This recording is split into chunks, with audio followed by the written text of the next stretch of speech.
Well, good Saturday morning, friends. Mark Holmes here, of course, with my buddy Cowboy Joe Boo, as well as Joe Bear in the house. And as always, I want to thank you all for watching, commenting, subscribing, and being part of the Joe Boo Sports Report. Without you guys, as well as you ladies, this literally does not work. So let's get open for business and let's wake up those football gods. Wake up here this morning, guys. Wake up.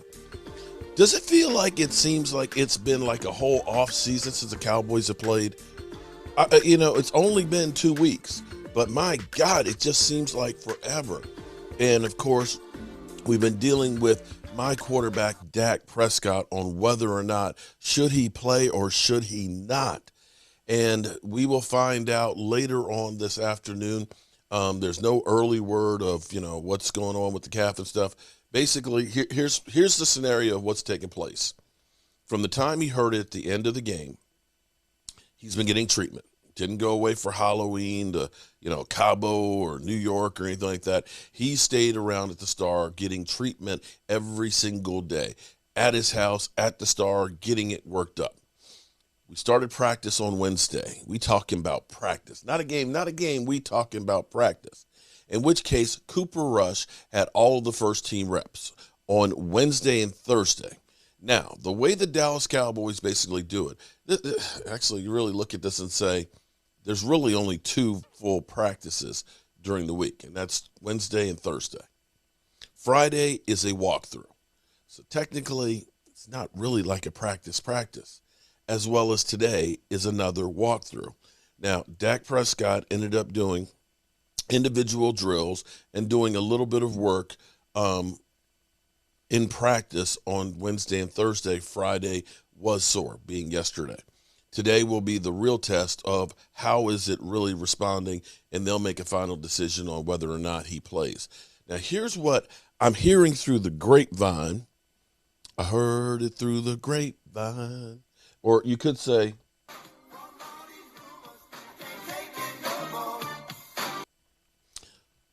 whether or not they decide if he's going to play or not play, I'm hearing that they're packing up his gear to go to Minneapolis. Let me say it again. The training staff, the equipment staff is packing up Dak Prescott's gear to be on the plane for him to go to Minneapolis. Now, that doesn't necessarily mean that he is going to definitely play. We heard Mike McCarthy talk earlier in the week that they could have 3 quarterbacks on the roster. Of course, Dak Prescott, Cooper Rush, and Will Grier. Who? Will who? Yeah, so we could end up having a final game time decision on whether or not Dak plays tomorrow. But it's looking like Dak will be on the flight headed to Minneapolis. This has been literally a roller coaster ride this week, trying to figure out where exactly he stands with this calf injury. Dak himself has said it's not up to him. It's basically up to the training staff. He understands that this is one game, whereas we have sights on the bigger picture. He was asked about, do you look at yourself as a Super Bowl contender? And, of course, he said from time of training camp, we looked at ourselves as a true Super Bowl contender, and believes that they do have what it takes and will compete and try and get that way.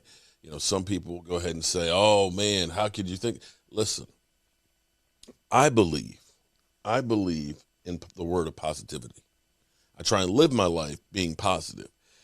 I try not to do the good old worrying. I think about when people, I'm worried about, this and I'm worried about that. You're wasting your time when you worry about something. Worry has never, ever fixed the problem. If anything, worrying will put you in the mindset of making it not happen. Of making bad things happen. You follow me? Because in life, what you have to do is you come up with a plan. You put out in the universe what you want to happen. And then you work your ass off to make that a reality. You don't spend the time worrying about what ifs might happen. You deal with those when they come. That way, you're not wasting your time. I hate dealing with negativity and negative people that everything is just, oh, woe is me.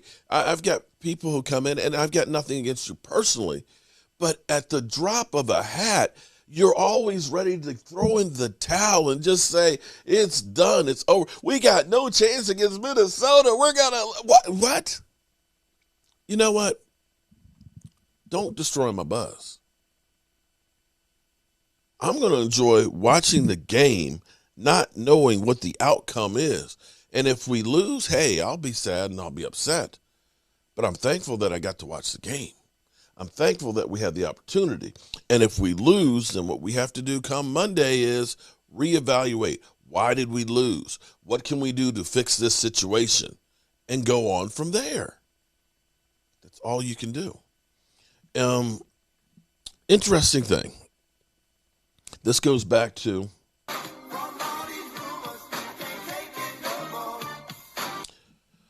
one of my great friends, who is a Broncos fan, sent me a link this morning. Lawrence did. He'll probably be here next week because we'll be playing against Denver.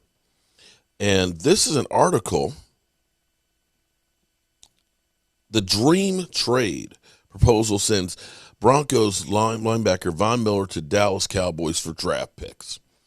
Von Miller may have taken his final snaps for the Denver Broncos, according to Sports Illustrated Connor Orr, who has concorded a dream trade scenario that would send a future Hall of Fame linebacker to his home state, Dallas Cowboy, in exchange for second and a sixth-round draft picks ahead of Tuesday's trade deadline. Miller is going to hit the free agent market at the end of the season, so the Broncos may be interested in trying to get something more than just a compensatory pick. Or wrote Friday, Dallas is going to coast to the NFC East title, and while Randy Gregory has been effective as an outside linebacker in limited burst, he got 4 sacks in 5 games. He's rated as, I think, the number 3 edge rusher in the NFL. So I don't know what burst you're talking about, but he's been pretty good, with the exception of the one game that he missed because of COVID. But be that as it may, Miller would change the complexion of the defense and give them some heft against heavier hitters out west who have the cleanest shot at a Super Bowl berth. With Jerry Jones quietly sensing an opportunity, it would not be surprising not to see him meddle in personnel this week and ask for a splash maneuver. Okay. Here's the thing. This, just like the other ones, a dream scenario that a Sports Illustrated writer came up with. This dream scenario doesn't understand the nightmare that is the Dallas Cowboys cap situation. For some reason, when people keep saying, oh, well, the Cowboys could trade for, we don't have any money. We are broke ass because we got no.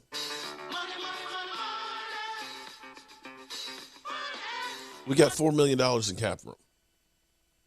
We're $13 million over the cap next year.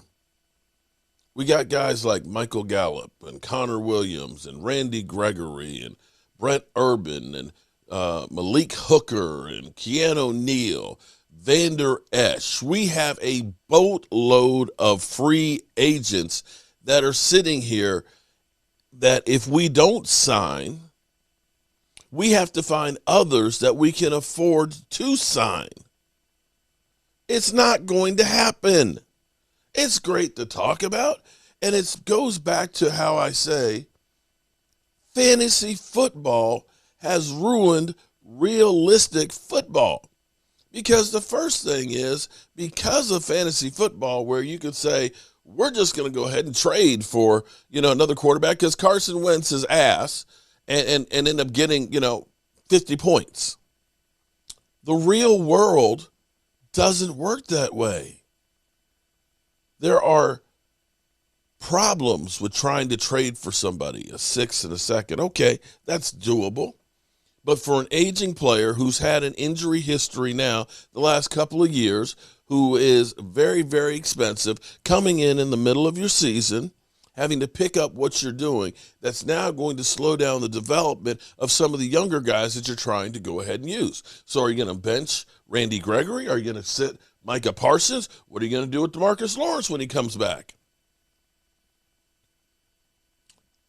Not going to happen. These are the realities that fantasy football or dream scenarios don't take into consideration. And so, let's go ahead and leave this with this. We'll see if the NFL police get me, the Fox Sports police get me with this one or not. Should the Cowboys play Dak Prescott on Sunday? Talk to me. No, not at all. They've been leaking out the truth. And, you know, with the breadcrumbs, you got to accumulate them. You got to seek them. You got to really decode what they're saying. But basically, Dak's not ready. Now, what they're trying to weigh is he ready enough to go out there, be serviceable, be assimilation of Dak, and still get them the victory? Let me remind these Dallas Cowboys that last year you were in this position without Dak Prescott. Not only without Dak Prescott, but facing the Minnesota Vikings. And last year you defeated the Minnesota Vikings without Dak Prescott. Yeah, that sounds kind of familiar. So guess what you need to do? The same thing you did in that situation. Give Zeke the ball. Now, that Zeke ain't this Zeke. Last year's Zeke went 9 games without 100 yards or more. Then he gets into that game and gives you 103 yards. Amari Cooper, okay, you know what you did in that game? Caught 6 of your 7 targets in that game. So the passing game has to be a compliment to Zeke. But basically, you're facing the same team that last year you were able to beat without Dak. Why can't you do it this year? Let me tell you what harm you're putting Dak in if you let him play against these Vikings. Vikings are ranked right now 5th by Pro Football Focus, the Bible for football, in terms of pass rushing. You know what they face after they face that 5th-ranked team? Broncos, Denver. 24th. Falcons, 31st. Chiefs, dead last. All I'm saying is it's time to start playing around with the schedule. I understand you don't want to mess up and mess around with the schedule gods, but at the same time, Minnesota's a game you can win. Then all of a sudden you preserve Dak not only from the bye week, but also a game week, potentially win this game, and then you can make some noise. But putting Dak in there too early, too soon could be catastrophic. I agree with you. If Cowboys, if you aren't going to learn from Kevin Durant and his calf strain turned Achilles tear, then please learn from my close friend, leading tackler for the Arizona Cardinals, balled yesterday, Jordan Hicks. Jordan Hicks, 2017, the year the Philadelphia Eagles win the Super Bowl. Week 3, Hicks has an ankle injury against the Giants. Week 6, Hicks has a calf strain. And then by week 7, he tears his Achilles. Now, he said during the week of practice after week 6, he says, is anybody 100% right now? He's like, clearly I'm tough. If it's up to me, I'm going to go out there and play. Now, against his really personal decision, he was probably going to chill, got some advice he should go out there and play. Team needed him to go out there and play. Next thing you know, he tears his Achilles. If you don't want to learn from Kevin Durant, because that's a different sport, at least learn from leading tackler of the Arizona Cardinals, close friend of mine in Jordan Hicks. He saw a calf strain turn into an Achilles tear real quick. Reminding y'all, a strain just means you are partially torn, the muscle fibers. Strain don't sound all that bad. It is. Now, full transparency, the Cowboys are stuck between a rock and a hard place, Sal. Let's hear. I don't You know don't about play that. Dak Prescott, say you run the risk of losing a game, you lose a game or 2. The difference between, as we just broke down in the last block, the best team in football and the 5th best team in football is not very wide. Gotcha. The margin between the 1 seed in the NFC and the 4 seed in the NFC might just be a game. Heck, it might be a half a game. So I do not want the season for the Cowboys to end as quickly as it started. Because Cowboys, if y'all end up the 4 seed, guess what? Y'all got to play the Los Angeles Rams. They out here. Y'all end up the 4 seed, Cowboys, guess what? Y'all got to play the Arizona Cardinals. Week 1 of the playoffs, opening weekend of the playoffs, Cowboys, if y'all the 4 seed, y'all either going to see the Cardinals as it stands right now, or y'all going to see the Rams. Your season might end as fast as it started. So I want the Cowboys to rest Dak because I don't want Dak to get hurt. But I'm also mindful, Sel, at this point, and this is how I'm going to end my lap, This is a great debate. College football-esque. College football, you can't just win. You got to win with style points. Yeah. It's not just about winning. You got to win with style points because style points dictate your ranking. And ranking in college football really matters. Top 4 teams go to the college football playoffs. Well, ranking in the NFL, it might mean just as much as ranking in college football this year. Okay. Because that top 4 ranking in the NFC, boy, it really matters. Would you rather be a 4 and have to play the Rams or be a 3 and play the Saints or be a 2 and play the Vikings? Yeah. So Cowboys are stuck with a bad decision or a worse decision. This is true. But now, see, you Go are playing ahead. with the Let's gods. spin it. You want to play with the seed gods. Like, oh, let's play around. Let's not be 5. Let's not be 4. We got to be 3 or better. Like, okay. I'm trying to play with the schedule gods because I see right now in the win-loss column, they have a 4-game lead in their division. And then every other team that's leading their division all have 1 loss, including, if you look at the NFC West, there are 2 teams with only 1 loss. So now it's like, they got to play each other. Let's be real about this. The Cards are going to just go where they go. They're just going. We have to play what they give us because you can't get into a situation if you're Dallas and all of a sudden start to say, well, we're going to play Dak down so that we're going to be okay in terms of our seeding later. And then Dak gets hurt. And then Dak does something worse than the calf strain. So let's take these 1 week at a time. I'm not saying Dak miss next week. I'm saying Dak miss this week. We'll see how you are at that time. And we'll certainly see how you are at week 18, which is basically when the playoffs start.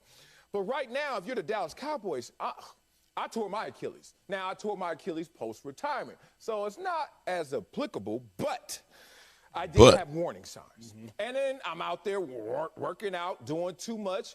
And then you think you're okay. And then pop. That violence that comes to your leg is something that you can't deter. Here's the problem I have with Dak Prescott and the Cowboys if they put him out there, and the way it sounds, he shouldn't be out there. We already got to deal with opponents. They wear different colors, Coach. It's 53 of them. I know who they are. I see them coming. I can't have a 54th opponent, and that's the biggest one. It's called myself. This opponent is not external. This opponent is internal. Not only mentally, but physically, I'm compromised. When Coach comes out and says, you need to pass the threshold, and then you come out and say, well, you know what? If it was a do-or-die game, then I would push through this. All of this sounds as like a player, guy you who's always kind of far want to removed play from playing in this game this weekend. If that's the situation with a 4-game lead in your division, you got to sit that star quarterback. What it comes down to is this, and this is why you do sit Dak Prescott because he wants to sit. If y'all heard his quotes, Dak Prescott, I don't know that he wants is to maybe one of the toughest, if not the toughest player in football. Oh, I got you. And so if Dak really wanted to play, he would have let y'all know, well, I'm going to go out there and I'm playing regardless. Like he let us know at the end of the preseason that he will start week 1 against the Bucs. He made it unequivocally clear. Yes. But his quotes right now were, I just want to make sure this doesn't linger. I want to make sure I'm healthy for the duration of the season. I want to make sure that my team can count on me when they really need me later on in the season. Dak Prescott is trying not to be a punk, y'all. Because the problem with football is if you go out there and say, no, I can't play, people going to question your toughness. People going to call you a punk. People going to say he's soft. But if you go out there and say, yeah, I am playing, well, now you expected to play. So Dak Prescott is trying to maintain his public image, his persona, let y'all know he's not a punk, but in the same breath, hey, I ain't going to be there. Yeah. And this reminds me of, you'll remember quite a while ago, one guy people will still say we should sign RG3, but RG3 was out there saying, I'm all in for week 1, and his body wasn't ready, and I dare say that ended up destroying the possibility of him having actually a really good career because he went out on a leg that, I went to their training camp and I looked and I said, there's no way in the world that leg is ready to go ahead and roll. And it ended up being disastrous for him. So we know that the Cowboys are packing Dak Prescott's gear to go to Minneapolis for the game. We know that Mike McCarthy says they'll be dressing 3 quarterbacks. We'll see if it's actually going to play, or if he's going to play or not. I wish I knew for sure, but in my mind, I think it's better with what we have as far as goals going that maybe he ends up resting this week. But we'll have to wait and see. We'll find out later on this afternoon. But you know how we roll. Our coach here, and as always, I want to thank you all for watching, commenting, subscribing, and being part of the Joe Boo Sports Report.